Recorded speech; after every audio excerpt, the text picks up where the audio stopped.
So ayan mga kuys, oh, meron tayong bagong broad-breasted nga turkey, no? Oh, galing to kay Sir broad-breasted turkey. Davao del Norte, oh, legit. Quality kayo ning iyang mga kuan, dagko.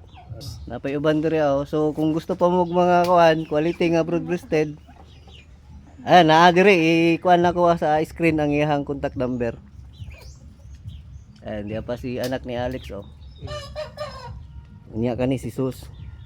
Ayan, kuhaon ako ni kay gihatag ni Sir. Sir, salamat kayo sa imuhang kuan, Sir, ha. Pag-share ani, puhon mga paliwata ani. So kana si Sir, oh, muni tag-iya diri, ah. Okay. Ay, kuhan lang na, Sir.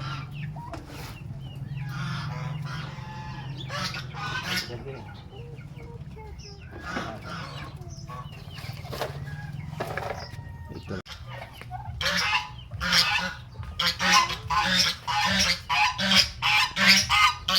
Okay. Ligoon lang na ako ni. Oh. Sumuni si Sus.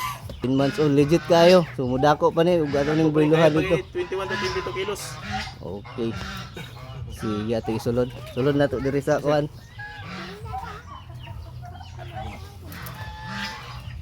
Sus. Okay ba kung amo? Nakabuylo jud ka dito maayo kay tinulong man ka dito. Kulungon sa.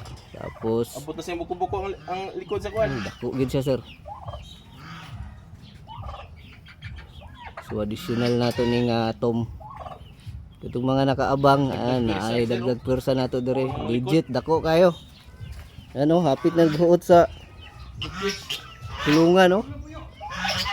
Okay. Then bae, so fair atong gikuha kay Sir. So daghan ni siya pabo dire. Siya magpadala.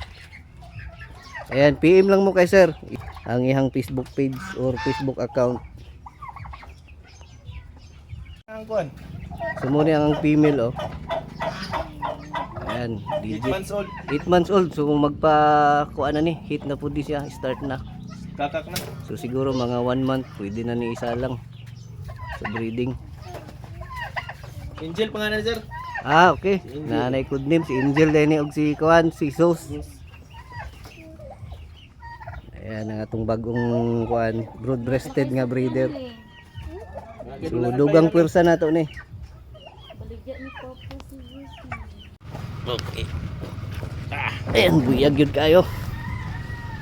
Oh, grabe ka solid. Ilo mo lang tumagko ang il.